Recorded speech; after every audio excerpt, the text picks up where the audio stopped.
नमस्कार, दोपहर 12 बजे के बुलेटिन में आप सभी दर्शकों का स्वागत है। मैं हूं साइमा खान। नजर डाल लेते हैं सबसे पहले हेडलाइंस पर। बिहार में 6 नवंबर को होने वाले पहले चरण के लिए नामांकन प्रक्रिया हुई शुरू। चुनाव आयोग ने पहले चरण के लिए जारी की अधिसूचना।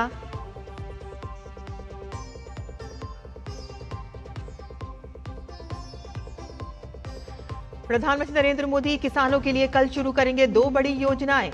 कृषि मंत्री शिवराज सिंह चौहान ने किसानों से की पीएम के उद्बोधन से जुड़ने की अपील।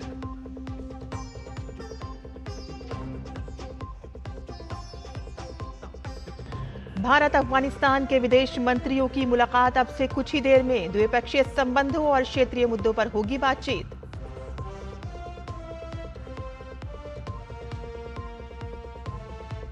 अमेरिका ने पाकिस्तान को मिसाइल बेचने की खबरों का किया खंडन। कहा कि नहीं मिलेगी कोई एडवांस मिसाइल, सिर्फ मौजूदा सैन्य बिक्री सौदे के रखरखाव के लिए है अनुबंध।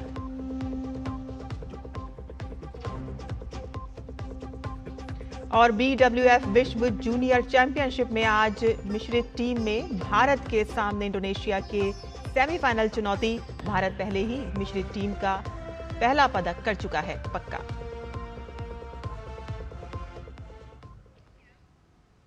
समाचार विस्तार से। 243 विधानसभा सीटों पर होने वाले बिहार में विधानसभा चुनाव की सरगर्मियां तेज हो चुकी हैं। आज पहले चरण के मतदान के लिए चुनाव आयोग की ओर से अधिसूचना जारी हो गई है। यानी कि आज से 6 नवंबर को होने वाले पहले चरण की वोटिंग के लिए सभी दल के प्रत्याशी नामांकन भर सकेंगे। 6 नवंबर को 121 सीटों पर वोटिंग होगी। नामांकन प्रक्रिया की वीडियोग्राफी होगी और छुट्टी वाले दिन जमा नहीं होंगे नामांकन पत्र। 6 नवंबर को पटना, दरभंगा, मधेपुरा, सहरसा, मुजफ्फरपुर, गोपालगंज, सिवान, सारण, वैशाली, समस्तीपुर, बेगूसराय में वोटिंग होगी। और इसके अलावा 6 नवंबर को लखीसराय, मुंगेर, शेखपुरा, नालंदा, बक्सर, भोजपुर में मतदान होंगे। 18 अक्टूबर को नामांकन पत्रों की जांच होगी और 20 अक्टूबर तक नाम वापस लिए जा सकते हैं।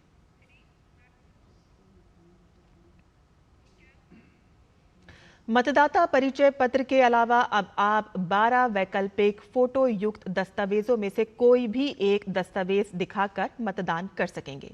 चुनाव आयोग ने वैकल्पिक फोटो पहचान पत्रों की सूची में Aadhaar card, PAN card, smart card, मनरेगा जॉब कार्ड, स्वास्थ्य बीमा स्मार्ट कार्ड को शामिल किया है। और इसके साथ ही ड्राइविंग लाइसेंस, भारतीय पासपोर्ट, पेंशन दस्तावेज, बैंक, पोस्ट ऑफिस की फोटो युक्त पासबुक, सार्वजनिक कंपनियों का पहचान पत्र, सांसद, विधायक, MLC का आधिकारिक पहचान पत्र, सामाजिक न्याय और अधिकारिता मंत्रालय का विशेष पहचान पत्र और अन्य निर्देशन दस्तावेजों में से किसी एक को दिखाकर मतदान किया जा सकता है। और इसके लिए मतदाता सूची में नाम होना अनिवार्य है। निर्वाचन आयोग के इस कदम से मतदाताओं को सुविधा मिलेगी और वे बिना किसी परेशानी के मतदान कर सकेंगे। बिहार सरकार में मंत्री अशोक चौधरी ने राजद नेता तेजस्वी यादव की घोषणा को चुनावी स्टंट बताया। अशोक चौधरी ने कहा है कि प्रदेश के लोगों को पता है कि नीतीश कुमार स्थिर और व्यवस्थित सरकार चलाते हैं। सिर्फ नौकरी की बदौलत तेजस्वी यादव सनसनी फैलाने का काम करना चाहते हैं। उन्होंने कहा कि जनता इसे स्वीकार नहीं करेगी। यादव सब चुनावी जिसको बोलते हैं जिसको है बुलबुला है, लेकिन आरजेडी के लोगों के प्रति क्या प्रदेश में भाव है और वो लोग क्या चाहते हैं, लोग क्या चाहते हैं, वो इम्पोर्टेंट है ना। ये सब जो बातें कहा जा रहा है कि हम हर घर में देंगे जिसमें बेरोजगारी नहीं है वहाँ रोजगार क्रिएट करेंगे, सब मतलब चुनावी जिसको बोलो स्टंट है ये सब। बट है कि प्रदेश के लोगों को ये पता है कि Nitish Kumar is a stable person, he does a stable We welcome you and your delegation to India. Your visit marks an important step in advancing our ties and affirming the enduring friendship between India and Afghanistan. We have had opportunities to speak to each other, once after the Pahalgam terrorist attack and the second time after the Kunar and Nangarhar earthquake. However, a meeting between us in person has a special value in allowing us to exchange perspectives, identify common interests, and forge closer cooperation. As a contiguous neighbor and a well-wisher of the Afghan people, India has a deep interest in your development and progress. Today, I reaffirm that our long-standing partnership that has seen so many Indian projects in Afghanistan stands renewed. We can discuss the maintenance and repairs of finished projects, as well as steps to complete others to which we have already committed. Beyond that, other development priorities of Afghanistan can be discussed by our teams. Excellency, India has long extended support for the health security of Afghanistan, including during the COVID pandemic. We are now ready to commit to 6 new projects whose details can be announced after the conclusion of our talks. A gift of 20 ambulances is another gesture of goodwill, and I would like to hand over 5 of them to you personally as a symbolic step. India will also provide MRI and CT scan machines to Afghan hospitals and deliver vaccines for immunization and cancer medicines. We have also supplied drug rehabilitation materials through UNODC and are open to doing more. Excellency, as a first responder, Indian relief materials were delivered to the earthquake sites within hours of the disaster last month. We would like to contribute to the reconstruction of residences in the affected areas. India has also been a significant provider of food assistance to the Afghan people.